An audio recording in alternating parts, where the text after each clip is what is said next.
Liam's got basketball playoffs coming up. So we watched the Leafs team last night, and he wanted to go watch some of the other kids and the other teams tonight. So I'm like, yo, I podcast at 8 o'clock. We'll be back by then, no problem. I said, all right, cool. First game was at 6:30. Scouting? He's scouting. Yeah, he wanted to go watch. I'm like, yo, you're in it. You're into it. Let's go.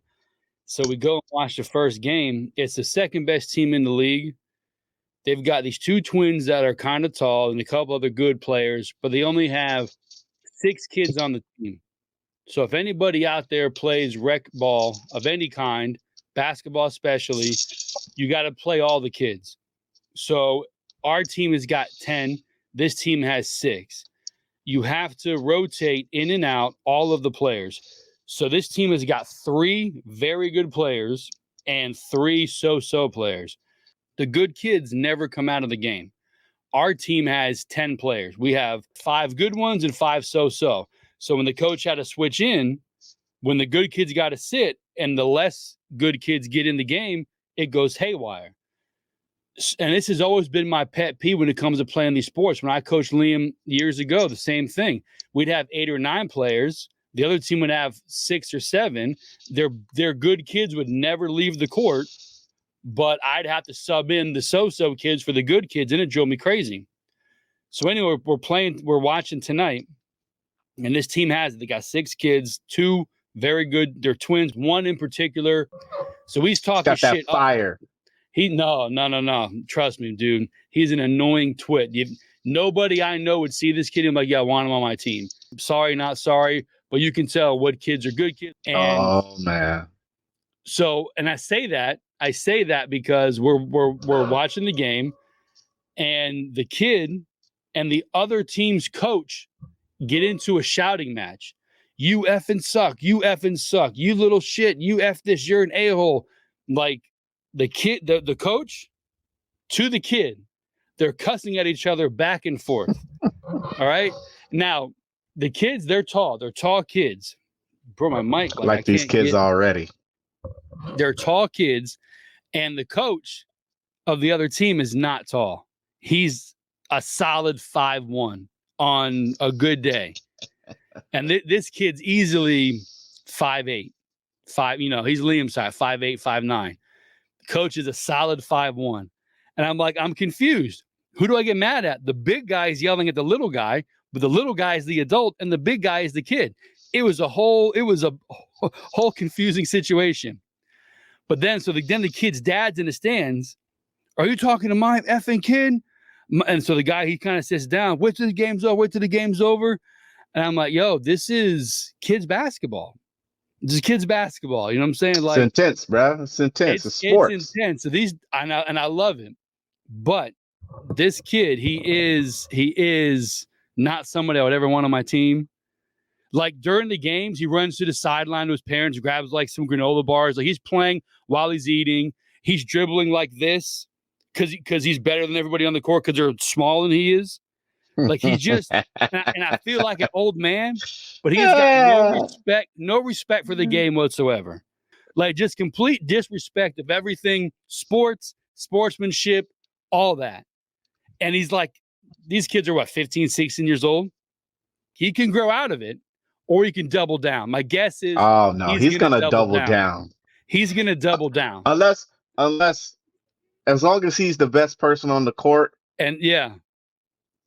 He's gonna keep it up. But that's what it is. He's one of you guys? Oh yeah, but like he's one of you or he's like one of us? No, he's not one of you guys. No, there's very few of you Oh, guys. you still playing in the Jewish league? No. There's very few of you guys with that attitude. The you guys that play respect the game. They respect the game. They play hard. Like 99% of the kids in that league. So little Billy's out there, and bro, he's better than everybody on your team, and he's letting them know. Oh no, our team is gonna blow him out the water. Like it's not even gonna be close. I don't know, man. Sounds like little Billy. Nah, this kid, he's got this whole Doug, whole mullet like your boy has. Kermit, all that floppy blonde hair, shaved on the sides, hanging, covering his Oh eyes. no, he's Doug. He's Doug. He's He's just a Doug. He's insufferable. Oh man, yeah. But When he's not the best player on the court, he's not gonna. It's not gonna be good for him. It's not. He's gonna get a rude awakening. He is. He's gonna tough talk the wrong kid. Like he's banging rebounds, turning the kids like this, pumping his chest, flexing. He's got like 8 inches on anybody else on the court. Well, if he's one of you guys, he needs to be working on fundamentals, jump shots, getting in the he should be in the corner waiting for the 3-pointer, and that should be his game. He's driving. He's not going about it. He's not going about it the right way. When he tops out, I saw his dad. His dad's not very tall, so he might have hit his peak. Malik is 5'9", 5'10". His dad is 5'6", 5'7". My sister's 5'10", but Malik might be. Doctor told him he's not passing 5'11". He stopped, but him and I are almost eye to eye. But he's not moved peaking up. I hope he's peaking. He's peaking. Him and Liam were like this. Now they're like this. Malik stopped moving, and Liam's slowly getting up there. But yeah, man, these dudes, they're intense. I went to Malik's game Milk and Chocolate, the cousins. They play. If we win tomorrow night, we play Malik's team on Friday night. Oh, they don't play on the same team? No, I try to, but when we get to this level, they're like, "No, we don't honor carpool. Like you play, you don't play." If you're little kids, come on. They supposed to be out there together. They supposed to have like a nickname, like Milk and Chocolate. They cousins. You know what I'm saying? That would be awesome. They ruined it. We got a salt and pepper that's played out. Chocolate milk could be good, but what else is out there? Yeah, they need a good nickname. They cousins, and I mean, they should be on the same team. You know what I'm saying? With a good nickname. Yeah.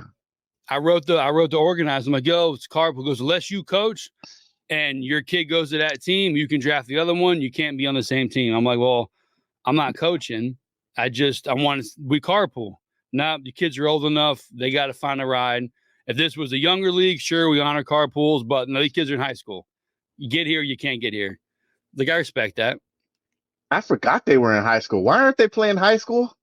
Liam's in high school. He's in 9th grade. Malik's going to high school. Liam is going to 10th grade. Malik is going to 9th grade. Yeah, why they should be playing high school? Why are they still in the Jewish league?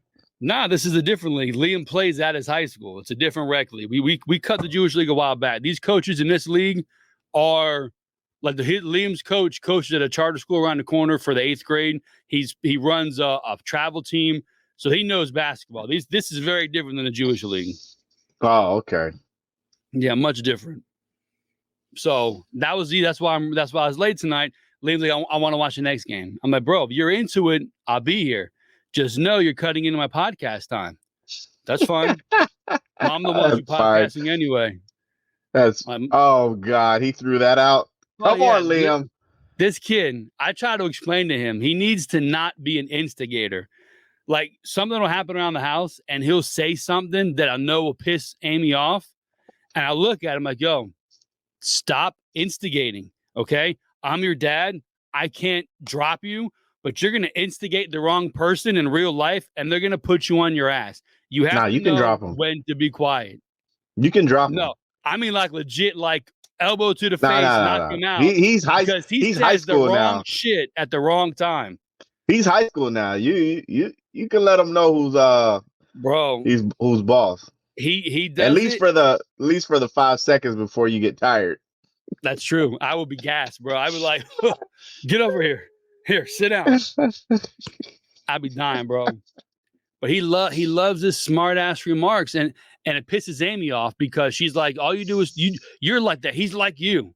And he'll say, so you don't want me to grow up and be like my dad? You want me to find someone else to be a role model?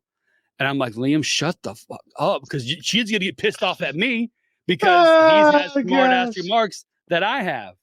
Yeah, and I'm he's you. He's you. Oh, bro, she gets so pissed. I'm like, yo. And he goes, that's fine, Mom. I'll find a new role model. Hopefully, they don't do drugs. And I'm like, Liam, shut the fuck up, bro. He throws me under for her every chance he gets. Yeah. Like the Amazon lady came the other day, And she's like, "Oh, thank you very much. Have a great day. Drive safely." Mom, Dad's trying to pick up the Amazon chick. I'm like, "What?" Yeah, you should have a nice day. Drive safely. What does that mean, huh? Ma, 2 Christmases. I'm like, Liam, what the like, dude, shut up. All of it is your mom to think that I'm hitting on a fucking Amazon lady. I can't believe you're hitting on the Amazon lady, bro. She makes like $15 an hour. Yeah, she's not for me. But Yeah, Liam, it's funny. On. I think it's hilarious. Gotta do better than that, Billy. Gotta do better. Not the Amazon lady. No, DoorDash are different stores. They come with food. Yeah, something going on. They get tips. But he loves. I'm happy that he's like that. That he can talk shit. He's quick on his feet. But bro, not with me. He's like, stop. You're gonna get me in trouble for doing nothing. I'm gonna be sitting on the couch one day and she's gonna yell at me for something he did. If he weren't like this, he wouldn't have done that. Oh Lord. Like she's as sarcastic as I am. It's probably coming. Oh, I know. It's between her now, I get home. Briella's got Amy's phone. She's on Snapchat. Do any one of your girls do Snapchat with the filters and the funny faces and shit? Nah, no Snapchat. It's they play robot blocks. She has that too, but she can't read some of the words yet. So I told her she can't play until she can read it. Like if you can play by yourself, you can play. But I'm not reading this stuff with you. So if you can't read yet, you're not playing. I'm not doing it. Oh gosh. But Dad, how do I get I don't know this game. I'm not gonna learn it with you. If you can't play yourself, you don't play. Simple rule. That's mean. Nah, bro. But she does these filters. It's like 80s kid, 90s kid, your high school graduation, your prom. Like, yo, stop looking at this. Like duck face with the Michael Jackson pointy nose type thing. Oh no, not the duck face. So I'm like, baby, listen, you're beautiful. You don't need any of this makeup. You don't need any of this stuff. No, this is just fake. In real life, you're really pretty. Yeah, but Dad, I know these are filters and they're apps, but imagine if I was this beautiful. Stop it. You are that beautiful. Stop letting the internet and the filters trick you into thinking you're not. You are. And I tell him, yo, you got to stop this shit. You got to get her off this. Stop it while you can. I saw something. The biggest sex trafficking, inappropriate age pedophile shit is Snapchat. Like something like 26 seconds or every 23 minutes or something, some weird number, somebody is solicited or soliciting, sending or receiving inappropriate pictures because I guess what they delete in like 10 seconds or something like that. I have no clue. I don't partake in the feature. Snapchat. You know, like how we have on Reels has dark mode where you send it and then it erases after like 10 seconds. That's what Snapchat was based on. Like send your message and it gets gone in less than a minute. So I saw something where like it's the biggest pedophile adult, catch you on Dateline type situation is Snapchat. What? Snapchat? Yeah, I'm gonna see if I can find the article. What's the Chris Hansen? He out here getting the Snapchat people? Bro, didn't Key and Peele do something like that? You know how old this girl's supposed to be? Yeah, she's supposed to be 14. Don't tell me she's 16. That Key and Peele though, I gotta find that. That's a great show when I was on. Oh Lord. I love Key. Yeah, ain't that Snapchat shit. Chris Hansen? Have the show, had these motherfuckers sitting there naked in the living room and Indian style after he didn't got caught. Yeah. Bro, it's crazy out there, man.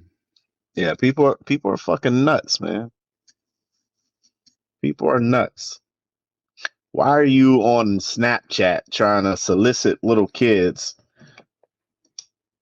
Yeah, like weird. How there's a whole thing on here how they're changing the guidelines on Snapchat to help protect children. Yeah, that's got to be the parents. Like I tell them all the time, like you got to limit this social media shit.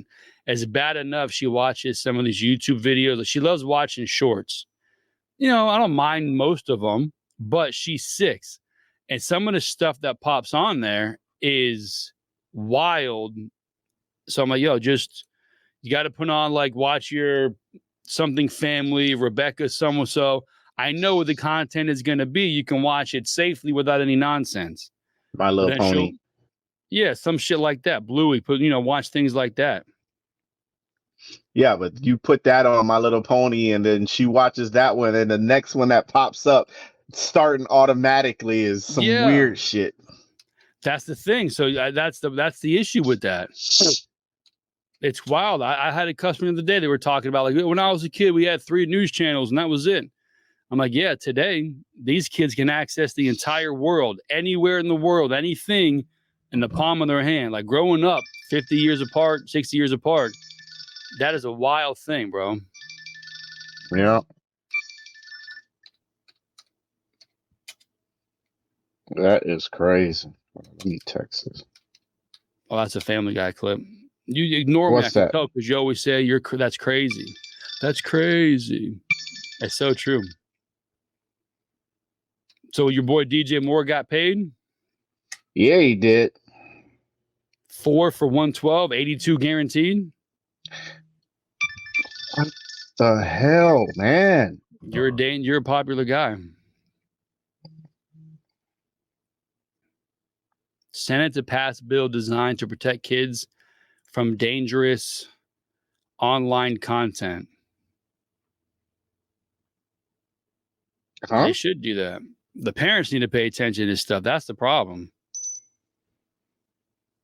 Like over there in China, if you scroll like 2 or 3 scrolls on Instagram or 2 or 3 scrolls on some social media, like just next video, the Chinese state, they send you a science project, some sort of report you have to do, so you're not mindlessly surfing the internet on social media, and you can't get back online until you finish that project and submit it to the government. That's what they do to keep kids from mindlessly scrolling through social media. That's crazy. It's a good move, except for, like, if you mess up, they take out your whole family and your friend's family and all that. So there's good and bad in the situation. Oh gosh. But yeah, your boy DJ Moore, 4 for 112, 82 guaranteed. All these receivers getting paid, man. And the crazy thing is, like, all these dudes are getting paid, and CeeDee Lamb sitting there, and Ayiuk sitting there, and like they gonna get paid. They should get paid. Which one of them? I think we're agreeing CeeDee Lamb is gonna get paid. What's the situation happening with Ayiuk? Because they don't seem to want to pay him. Well, they said they want to pay him. They just don't want to pay him what he wants. So I don't understand I don't know what that means. Yeah, it's weird. Because they're getting more and more money. We want to pay you. We just don't want to pay you what you want. Yeah. So what exactly? So do you want? we're at a standstill here. Why don't you just report and start practicing and see if you can get this last year, this 5th year option. We'll pay you that for right now. So I think that's what they're doing. I think they're going. He's on the 5th year option. Yeah, he's on the 5th year option. I think. Yeah, he's got 1 year left. So, my thing is, I think they want him to. The thing is, I think they want him to play on that, and then next year figure it out where they're going to trade him or franchise him. My guess is they'll trade him or franchise him. If they get him on that 5th year, he's going to be done. Next year, they got to pay the quarterback. So you're not freeing up any money. That's true. So I don't know what they're doing. They got a lot of they got a decision out there, man. But Dallas, I think they got to pay Lamb. He's going to get more than all of them. I would say arguably maybe Jason Justin Jefferson, but besides that, he's got to be the best receiver out there. I think Jets is the only wide receiver that should be paid more than CeeDee Lamb. Okay, and these guys are stacking up money. They're just raising the roof. Every day another receiver is every day another receiver is getting paid. Do you think DJ Moore getting you can't compare, in my opinion, you can't compare the two. CeeDee Lamb and Moore. Yeah. Both are good, but you're in Dallas. You got more yards. Your And then pass is better. CeeDee is going to get paid. DJ Moore's always been a victim of circumstance. He never had the best quarterbacks, never had the best team. I think he could always been a little bit better than what he is. Hopefully it works out with him in Chicago. Yeah. So I'm looking at this right here. He ain't playing on Thursday. When is that? That's this week or no? Yeah, they play Thursday, but he ain't playing. They said Caleb Williams ain't playing. That's a Hall of Fame game. I wouldn't even give him a snap. Well, they aren't. They already said he ain't playing. To me, there should be 2 preseason games because you know who your starters are. You know who the guys are. You can get your. I mean, your if you're lucky, practice. you know your starters. Yeah, but you got guys. These teams got competitions, man. I don't know, bro. Like you know, for the most part, unless a guy's hurt or he's coming in off of a trade to learn a new system, like Atlanta's offense. You have Kirk Cousins for sure. He's new, but everyone else you have was there last year for the most part. Your skill guys, your defensive guys. Everybody in Atlanta's on a new system. But I'm saying they're learning the Shanahan system now. That's right, but you know who your starters are going to be. Arthur Smith. Arthur Smith left Atlanta. He's in Pittsburgh now. Everybody in Pittsburgh got to learn Arthur Smith's system. I don't know, but you know who your starters are going to be. There's no need to go out there and play them. You do. You really. I mean, there's a handful of players on every team that all right, he's the starter here. Other than that, I mean, your number one. You got to cut this thing down. You got to cut this thing down from 90 to 54. That's a lot of spots up for grabs, and that is a lot of people that's getting cut. Yeah, but most of those guys are fringe guys anyway. You know the bulk of your players are going to be there. If your back end of your roster is not good, your team is not good. I don't know. I know. You win with special teams. You win with depth. You got to get through. And those are the guys that need to be able to play. Those are the guys that should be out playing. Well, that's what I'm saying. Rodgers is your starter, so you go play his second or third guy. Find out who's going to be the second guy.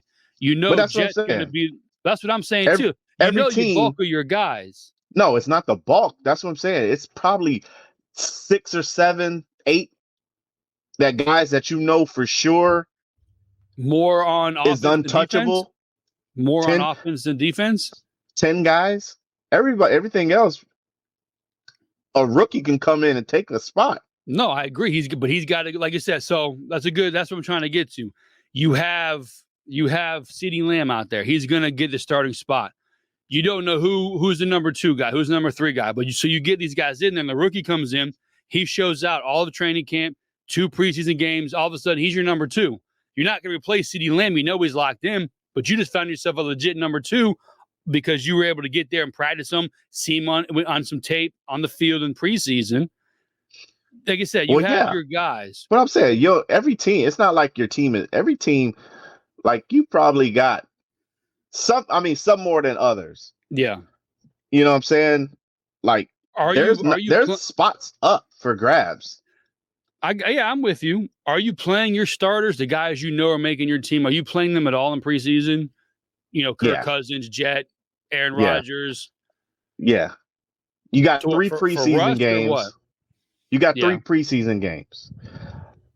You would really like to get a half of football, maybe even a full game for your guys in those 3 games. So, you know what I'm saying? Maybe they play a half one the first game and a half the second game, and then third game. You know what I'm saying? You let your back into the roster play, but you probably want to get at least 3 quarters in before you don't want to go into week 1 and they ain't hit nobody. They barely, you know what I'm saying? See, you want to get at least 3 quarters. I agree with that. Hitting, I think, is important for you're young, for everybody. You got to get the hits. Your body's got to adjust to them. You got to give the hits. You got to shake off that rust. I definitely believe hitting is important. And for as important as it is with the years and years of the new CBA and less practice time and pads, less hitting, to me, that's what makes guys get hurt more is their bodies aren't used to taking those hits in practice, taking those hits in the game.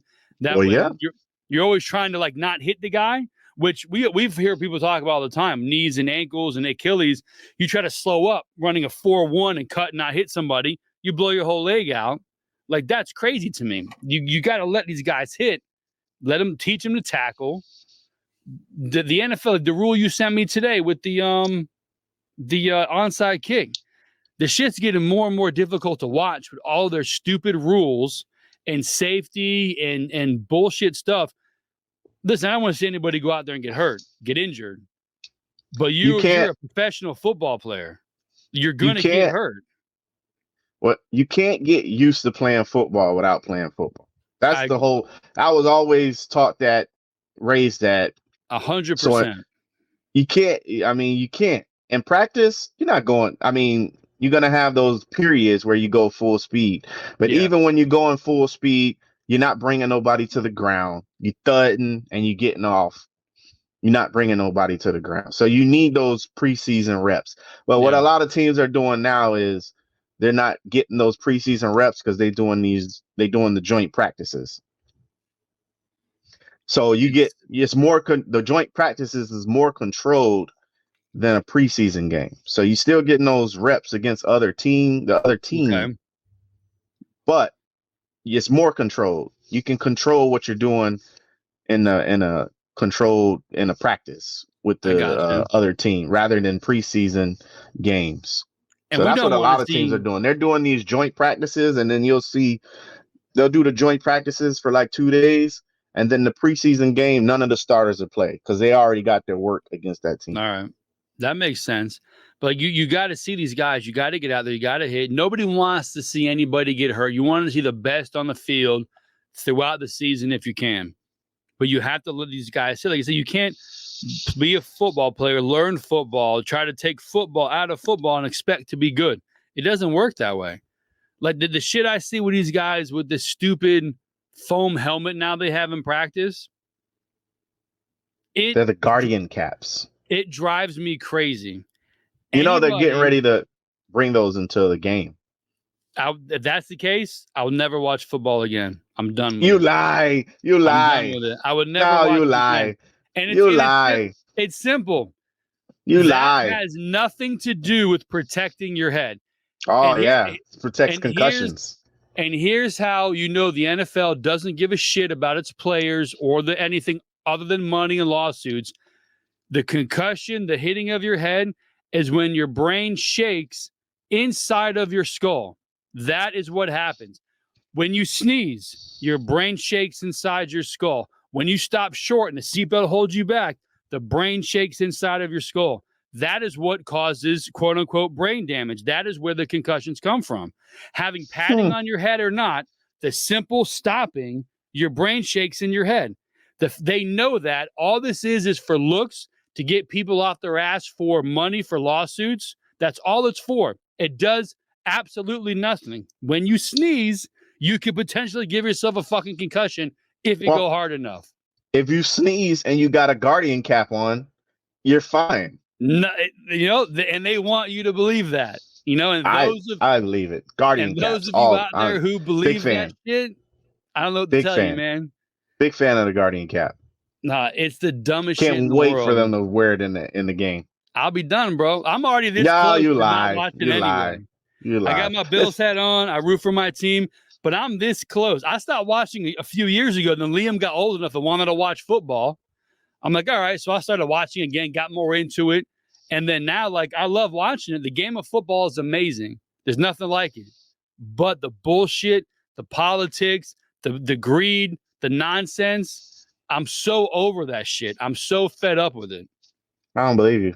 I'm this close. I tell you now, I've said this before. The second Buffalo wins the Super Bowl, I'm done. Mic drop. Bye. I don't ever need to watch football again. No, I will never need to watch it good thing again. you don't have that. You don't have that to worry about. If that happens, I'll be like, all right, peace out, NFL. I'm done. I can't take your bullshit anymore. Nah, you don't have nothing to worry about on that front.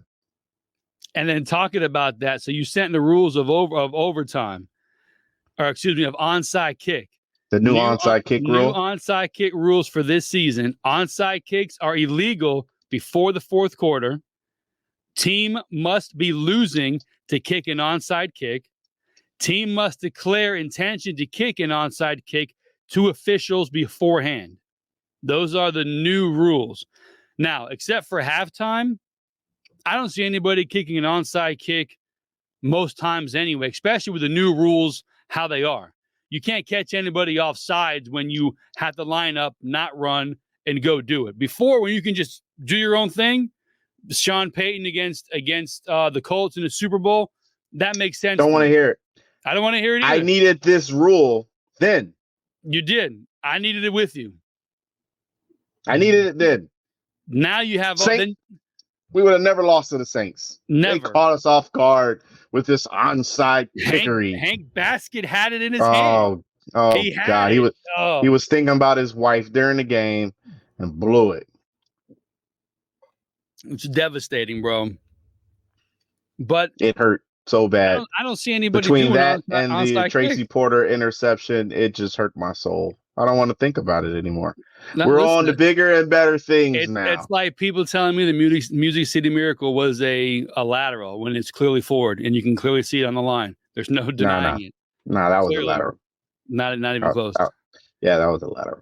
So those are the new rules. More BS from the NFL. Like, just get rid of it then. I want to see the onside kick where you kick the guy straight in front of you, 10-yard bullet to the chest, and he has to just jump out, like just get crushed. For me, they can get rid of the onside kick altogether. I wanted them to take the rule. I forgot who proposed it. Mm-hmm. Well, onside kick is a 4th and 20. If I pick it up, I keep the ball. If I don't, you take the ball. To me, that is so much better than an onside kick. Yeah, 4th and 20. Yeah, I just come out there. Oh man, I'm losing. Well, they could keep the same rules. I got to be losing, and it's got to be a certain amount of time or whatever, if that's how they want to do it. But rather than the onside kick, I want to elect 4th and 25 to see if I pick it up. If I pick it up, I keep the ball. From where? I like that rule. I forgot who proposed it, but it got voted down. From wherever you are on the field, or like doing a kickoff. Instead of a kickoff from the 35, you've got 4th and 25 from the 35. If I don't get it, the other team gets the ball at my 35. Pretty much 10 yards difference from the onside kick. I'm with you. That would be a pretty good rule. I thought it was awesome. I forgot. I think it was Philly, or it might have been Kansas City. I don't remember which one proposed it and they got shot down. I'll take that's a good one. Yeah, I thought that was awesome and better than this onside rule. I mean, I got to be losing. It's got to be the fourth quarter, and then I got to tell them that I'm kicking an onside.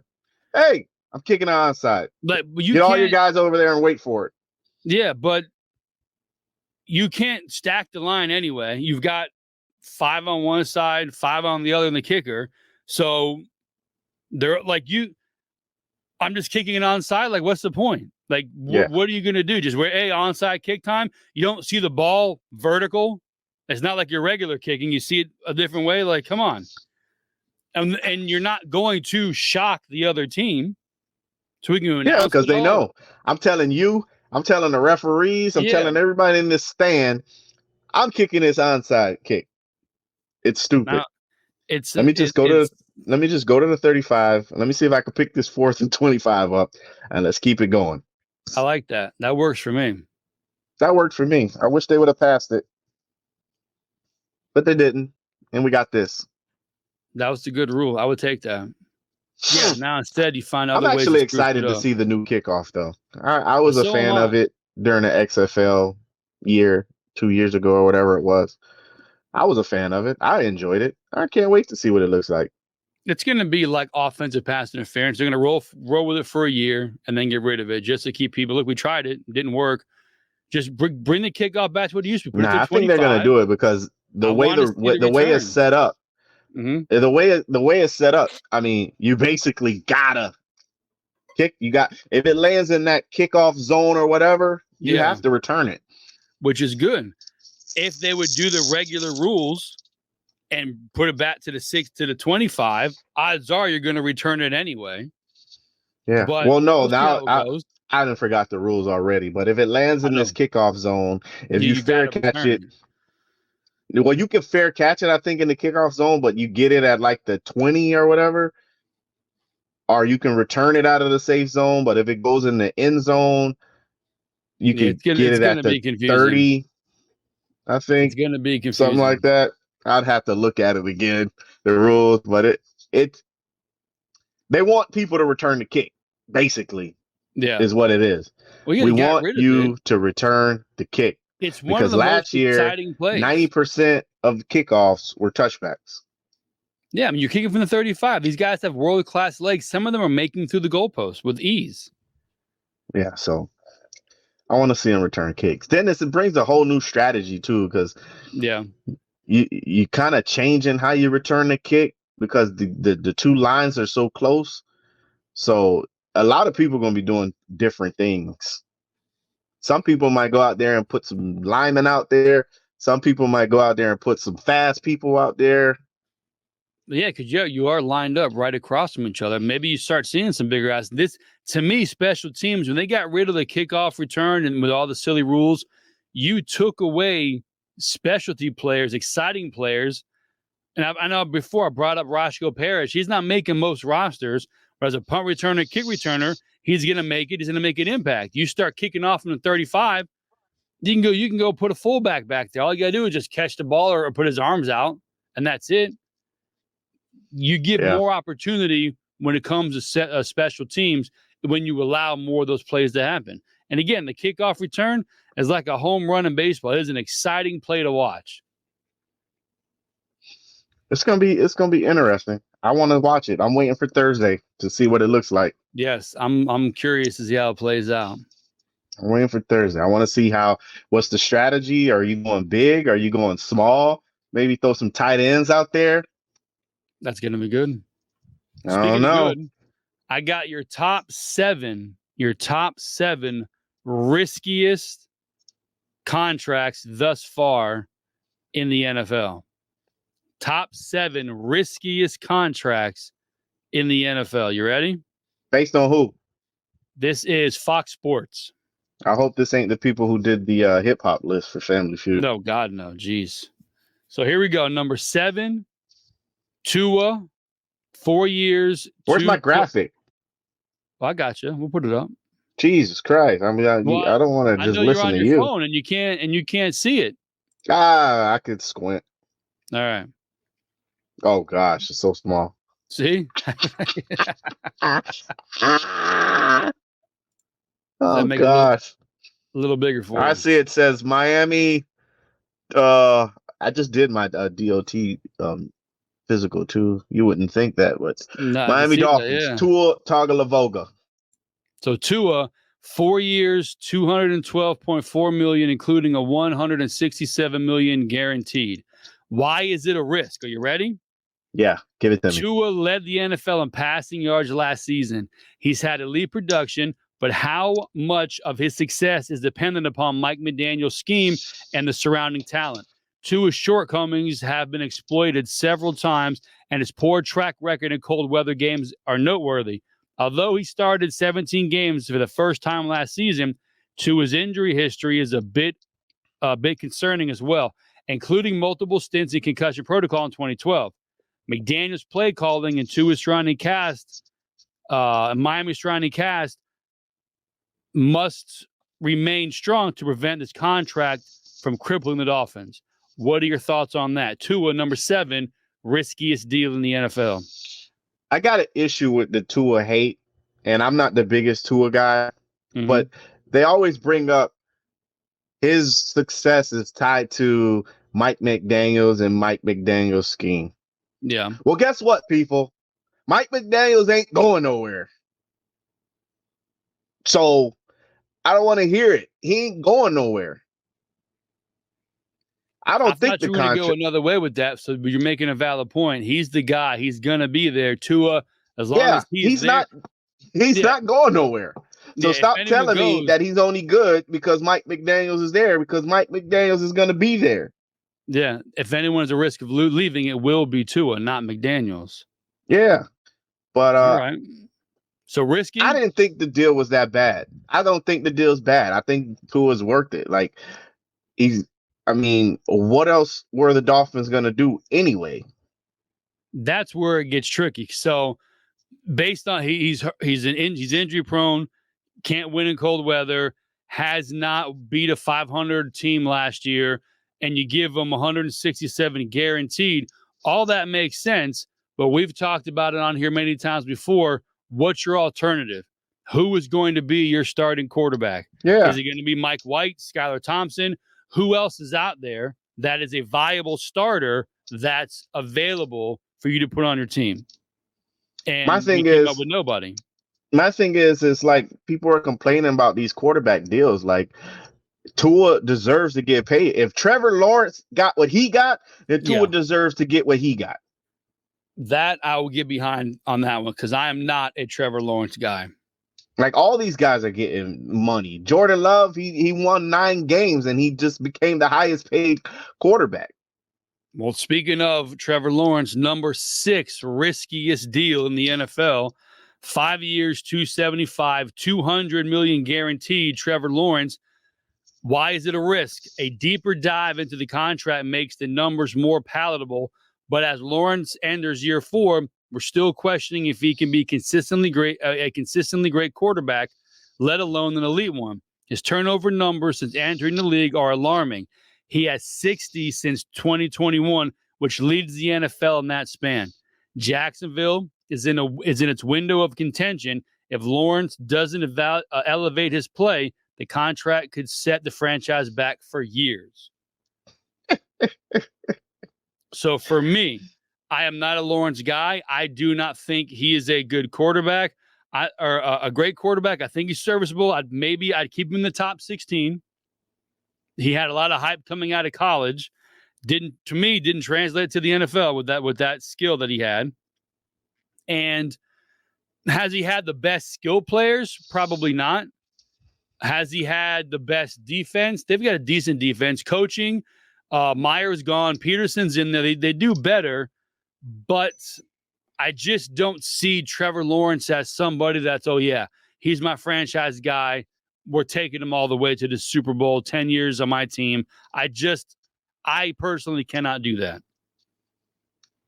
I like Trevor Lawrence. I don't think it's that many quarterbacks that you would take over Trevor Lawrence. Well, we'll break it down another day, but I have in the top half of the league. It's not. I don't think it's a lot of quarterbacks that you taking over Trevor Lawrence. He has the tools. He showed he can play. He gets hurt a lot, but the kid can play. That hold him back. Not really having a stud guy at any position. I mean, Etienne is looking to be a really good running back. He's okay. I don't think he's an every down back. I mean, they took Calvin Ridley away from him and replaced him with Gabe Davis. So that's a negative. I watched Gabe Davis for years. The guy can get you 3 for 150 and 3 touchdowns, or go 0 for 5 straight games. So I think that's a regression there. But then they added the rookie, who I think is a one-trick pony.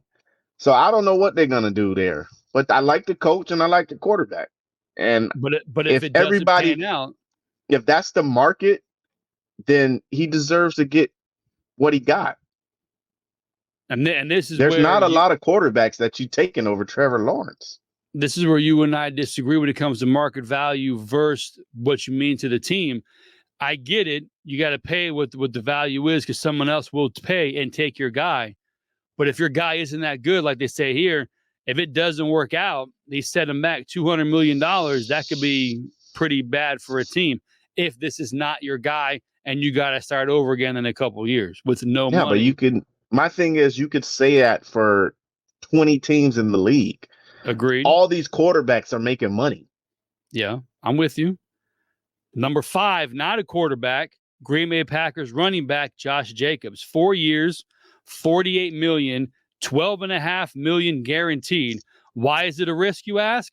The Packers gave Jacobs one of the league's biggest running back contracts, despite the fact that he missed the final 4 games of last season due to a quad injury. And before he got hurt, he was having the least effective season of his career. Jacobs registered career lows in rushing success rate, 45.9%, yards per carry, 3.5, and yards per game, 61.9. So Josh Jacobs, 48, $12 million guaranteed for 4 years, is the 5th riskiest contract in the NFL. What are your thoughts? I mean, the year before he was fully healthy, he led the league in rushing. Had him on my fantasy team. Loved it. So, I mean, last year was a contract year. He was on a subpar team. Like, I don't know what you wanted him to do. And he was hurt. I mean, how many guys are going He to didn't come have back? He didn't have a quarterback. He didn't have nothing. And he's not going to. Me personally, I don't think he's going to go out there. The coach got fired. The coach got fired. The team was in shambles. Like, are you going to go out there and go balls to the wall on a contract is up where you could potentially get hurt and not get paid for a bad team that's probably going to get rid of you anyway? Are you going to go sacrifice yourself for them? I would say no. I like Josh Jacobs. I think it's so a do good I. move for them. I hope it works out.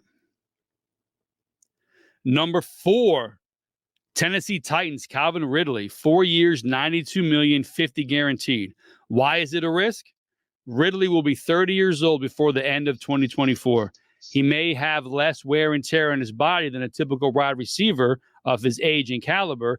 Ridley missed 29 games between 2022 and 23, but will his production justify the contract? The Titans have a crowded receiver room, and according to Pro Football Focus, Ridley had an 18.8% drop rate last season, second worst among all receivers who saw at least 20 targets. Now, going back to Trevor Lawrence, did he have a drop rate? Is Trevor Lawrence not good because he hasn't had good players? This guy's dropping 20% of his passes? Or was Lawrence throwing him crap passes, and he just, as long as you get your hand on it, counts as a drop? Or both these guys overrated? Is Calvin Ridley a risk with $90 million, $50 guaranteed in Tennessee? I thought that deal was horrible. He dropped a ton of balls last year.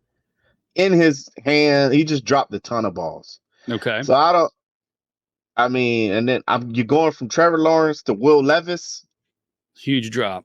I'm with you there. I thought that deal was terrible, but I mean, South Florida boy got paid. All right. But I'm with you. I didn't think it was the best. I've never understood the love for Ridley. I assume he's good, but he was he Atlanta when he first came out, right? Then got in trouble for the gambling or something. Yeah. I mean, maybe he can show up. I mean, I always thought highly of him. I didn't really see him drop this many balls as he did last year. He dropped a lot of balls last year. Number 3, Philadelphia Eagles, Saquon Barkley, 3 years, $37.75 million, 26 guaranteed. Saquon Barkley. It is a risk because Barkley may very well be the missing piece to a loaded Eagles offense, but there's an inherent risk of paying that much to a 27-year-old running back with a lengthy injury history. Barkley has missed at least 3 games in 4 of his past 5 seasons. He's played a full season only once, which was his rookie year. He also had just one 100 rushing yard game last season, which came in October. How much of prime Barkley is left? So, Barkley, 3 years, $37.75 million, 26 guaranteed, the 3rd riskiest deal in the NFL. What are your thoughts on Saquon Barkley? Old, 27 for running back, very injured. We can't dispute that. 27 is not old. Running back, though, we're talking. No. If he's healthy, is he the piece to get them over the hump? I think Saquon Barkley might lead the league in rushing this year. But behind that Eagles O-line, I think he might lead the league in rushing. Okay. And that's not a bad deal. 3 for 37, a little bit over 10. The franchise tag was more than that. So that's not a bad deal. So this looks like it's more based on injury with Barkley as opposed to money to hit to the team. Well, yeah, I mean, injury can happen to anybody. Agreed. So if he's healthy, I think he might lead the league in rushing. Okay. If he's healthy, but he does. I mean, he does get hurt a lot. So the second riskiest deal, 4 years, $180 million, including $100 million guaranteed. Kirk Cousins to the Atlanta Falcons. Kirk Cousins. Why is it risky? Cousins is the best starting quarterback the Falcons have had since prime Matt Ryan. But giving him triple-digit guarantee coming off an Achilles tear at the age of 35 is a massive gamble. Atlanta's decision to draft Washington's Michael Penix Jr. at 8 overall only raises more questions about the contract. So what are your thoughts on Kirk Cousins? Achilles, drafting Penix. What do you got? I thought that deal was horrible. Like, you paying a dude over $100 million who just tore his Achilles a year ago. Like, you don't even know what he's going to look like when he comes back. Yeah, the injury could be a big deal. I mean, but look at now, $100 million is nothing. You know, you got Love, you got. I mean, but his $100 million different than everybody else's because his is fully guaranteed. Yeah.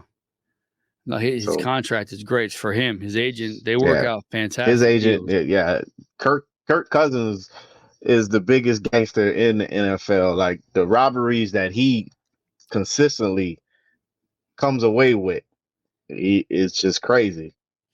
Like, he got the shiesty on every time at the contract table.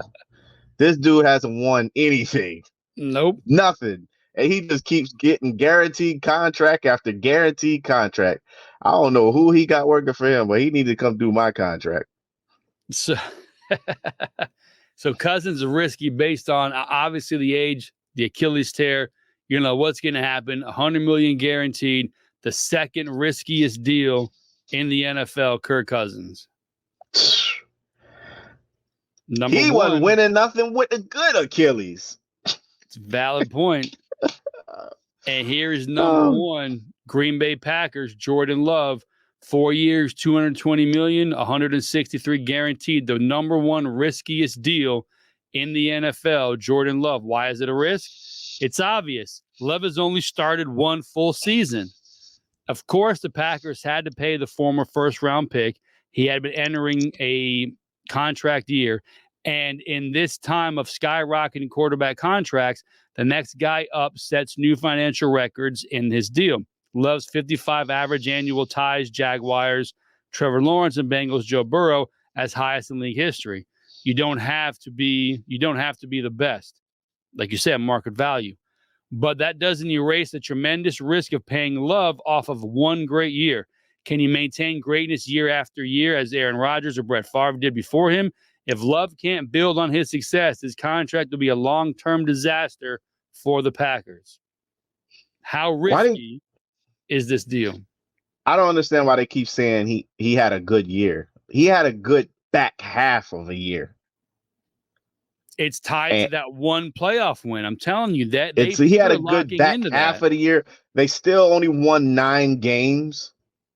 So they're going to Coos either going to look like a genius or he going to be looking for a job, because that's a lot of money to pay a dude that's won 9 games. You are correct. In his first season as starter. But I mean, I liked him coming out of college. I thought he was good. I thought he had the tools. So I guess we'll see what happens. But he's only played 1 season as a starter and he won 9 games. So pulling up his stats from last season. If I'm not mistaken, he started off slow and then picked it up on the back half. He did. He had 17 games played, 64% completion, 4,100 yards, 32 touchdowns, 11 interceptions. It was sacked 30 times. His respected game, his rating was 96.1. His QBR was 62.1. I mean, that's not bad. No, 90 passer rating. But off of one season, he didn't play the first two. He gets one, statistically his best season, clearly because he played. Wins a playoff game pretty dramatically. Blows the team out. Looks great at Dallas. And my opinion is they jumped on those coattails, and that's what they're riding. And that's, I think, what's got him paid. That's the number one riskiest deal. Most of these were the quarterbacks based off of, if it goes wrong, the money tied to one player could handicap the team for years to come. The other ones, the receivers and running backs, were these guys are old, injury prone, things like that. That was the risk, was more player risk, where the quarterbacks were more team risk. If they did not pan out, the teams were screwed out of a few $100 million and be a problem. Yes. Big problem. But the market is the market. And I think he might be the last one for now. I think everybody is paid up. I think so as well. Let me see any free agent quarterbacks. I think everyone is paid up right now. So he might be the last one to really break the bank like that to the next crop. When Herbert just got paid, right? A couple years ago. Herbert's got paid, Tua's got paid, Love's got paid, Mahomes has got paid, Watson's got paid. All these dudes already got paid. All right, yeah. So they should. So Love, Lamar just got paid. Hurts got paid. Yeah, Josh Allen got paid a couple years ago. Burrow got paid. You have Mahomes; he has his. So right now, the stud quarterbacks, the ones who are making a difference for their teams, have all been paid. Yeah. So he had. Dak. Dak got to get paid. Oh yeah, yeah. That whole team, CeeDee, that got to get paid this year. After this season, after this season, Dak's gonna probably. You think they're gonna wait? They're gonna wait for Dak next year? He's either getting paid by Dallas or he's getting paid by somebody else. Either way, he's gonna get paid. Gotcha. So yeah, Love last year, 7th in yards, 41.59, 2nd in touchdowns, 32, tied for 10th. 11 interceptions. It says tied for 104th. What? 11 interceptions were tied for 104th amongst quarterbacks. Well, you gotta. A lot of those guys probably don't have enough attempts for it to count. That's a weird stat. And then 9th QBR, which is what QBR is ESPN stat. The list you're looking at, he's probably 104th with 11th pick, but there's probably 63 guys in there that thrown 10 passes last year and threw no picks. That's weird. Like, you should go, you're starting 32, maybe the. No, you got to find the analytics where it says minimum 300 attempts or something like that. This is just on the face of the ESPN page. Yeah. I'm looking that's account for everybody. It's probably got wide receivers on that list. He was 0 for 2, no picks. So we'll see how this plays out. So those are the riskiest contracts. I mean, the best part about those risky contracts, football season is what? The league starts in 6 weeks. Preseason starts this week, Hall of Fame game. Football season starts this Thursday. There will not be another Thursday without football until the year 2025. That's a fun thing to say. That's a great thing to hear. It's awesome. Yes, it's here, guys. It's here. So tell your wives that it's football from here to 2025 every week. I'm ready, bro. I got this ticket on one TV, the Bills game on another TV, and then I have a third TV if I want to put the Dolphins on, depending on who they're playing, or if I have them on a fantasy team. Or like I said, I have the ticket, so I'll put my biggest fantasy players will be on one TV, Bills game, Reds on the other. I've got 3. I got the big wall mounted TV. I've got a TV over there in the side of the studio over here. And then I have another TV on the other side of the wall here that I've not hooked up. But I've got 3 potential TVs to put up when the football season starts. I'm straight Oculus this season. I'm gonna have so many screens going up around my house. I'm gonna have a room. The best time of year, bro. Yeah, man. I'm straight Oculus. I'm gonna have screens all over my VR headset. This is gonna be like 10 games going at a time. We gotta get fantasy going again soon. I gotta reset the league, send it out. Bro, I mean, this is it. You wait all year for it to come, and then it comes around the corner. Then you start gathering information. Who's the top 10 receivers, running backs, quarterbacks, tight ends? Do I want to do a combo? I'll tell you this. Stack, whatever the kids are into. Fantasy rankings got CeeDee Lamb the number 2 overall player. Really? Who's number 1 overall? It has to be CMC. Yeah. Yeah, CMC. And then CeeDee Lamb is number 2 overall. Jeez, man.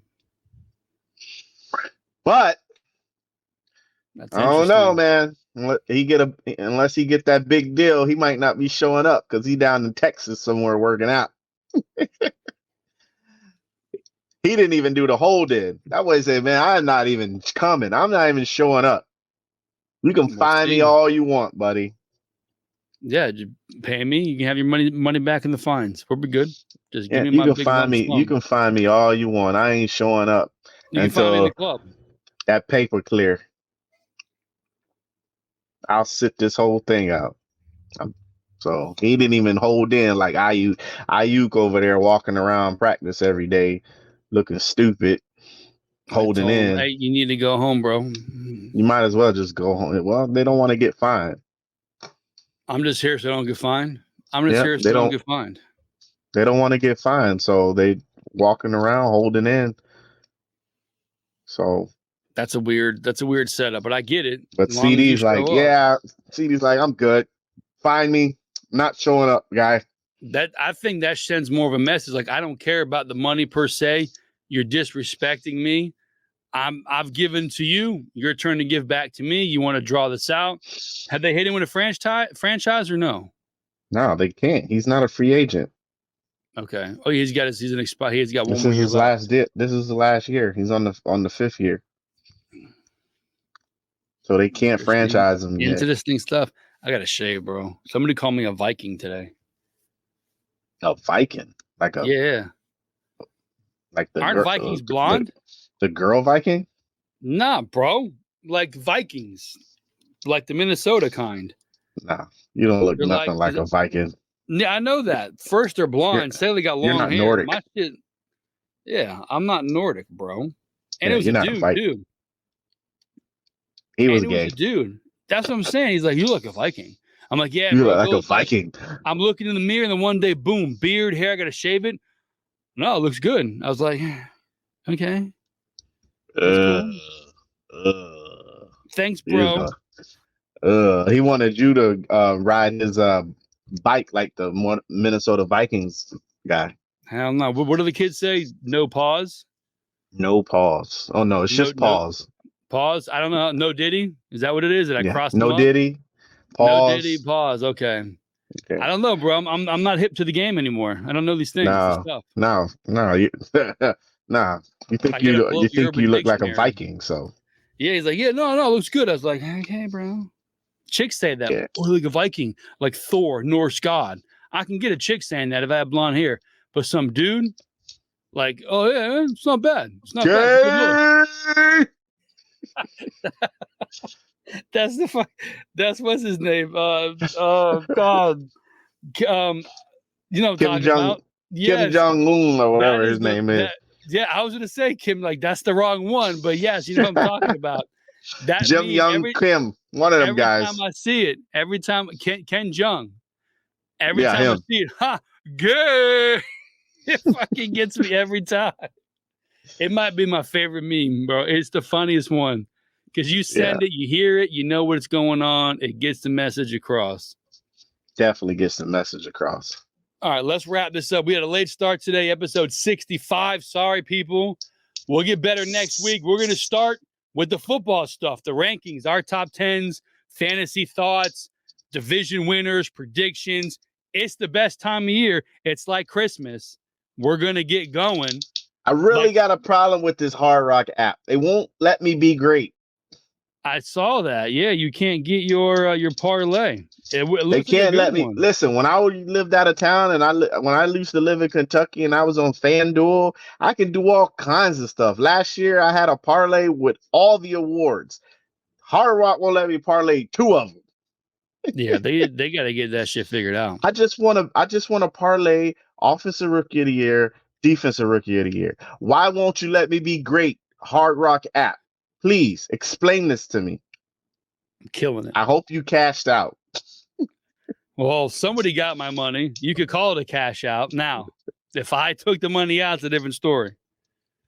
Somebody cashed out my money. It wasn't me. I hope you cashed out. Nah, just it was a silly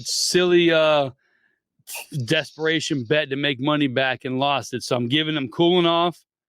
I'm not. Oh no, you did one of those bets where you just like, happened. Hey, I got the bug. I was like, yo, I got to get this money back because I broke it down. I had the right thing, and it was one of these WNBA, and it was just some bullshit shot at the end. I'm like, you killed my under. It was just, why are you shooting the ball? And I was like, this is bullshit. So I went this thing, parlay, put it all. And like everything was red. It was the worst. It was one of those. Gosh. So I'm like, you know what? But yeah, reset. I'm waiting for football season. May do some futures, division winners and stuff. I want to parlay these postseason awards. Come on, Hard Rock. Chief Chicken Feather. I know you can hear me out there. I need you to fix this. Thank you. We know someone that may be able to get FanDuel in another area. We may have to check into that. I do. I'm gonna have to make a call and get my FanDuel bets in because the Chief Chicken Feather and his people are not letting me be great. Word on the street is Chief Edelstein is behind Chief Chicken Finger. That's who really pays attention to everything going on. Who the hell is Edelstein? Chief Edelstein. Well, what he a chief of? The banks. What? The news, the Hollywood, the people who run everything. Oh my gosh. And he won't let me be great. Nope. You ever see who's on I'm not even asking for a lot. I just want to parlay offensive rookie of the year and defensive rookie of the year. Maybe comeback player. Just give me 3. Let me parlay these. That's a negotiation. Right? Come on. Tell them you'll pay 10% winning, 10% fee to just give it to me. Just give it to me. I probably won't win it, but just give it to me. I did 5 awards last year. I won 3 of them. That's not bad. So, that's half the battle. Yeah. Well, I picked out. I mean, it was done like week 5. I picked Anthony Richardson for the offensive player of the year. It was over like week 5, so it was he finished. Can be your comeback. So. That's what you want now. You want him to be your comeback player of the year. So that's going to go to no. Actually, I've already bet Aaron Anthony Rodgers. Richardson to win offensive player of the year. That's what it was. And yeah, it's a substantial amount that I'm hoping to collect in January. We're rooting for you, bro. So wrap this up. Yeah. 65. Episode 65. Respect the game. You know where to catch us. Like, subscribe, share. IG, YouTube, Black Planet, Mi Gente, TikTok, not Snapchat. No. Those are the Russians. Holla at us, and we out.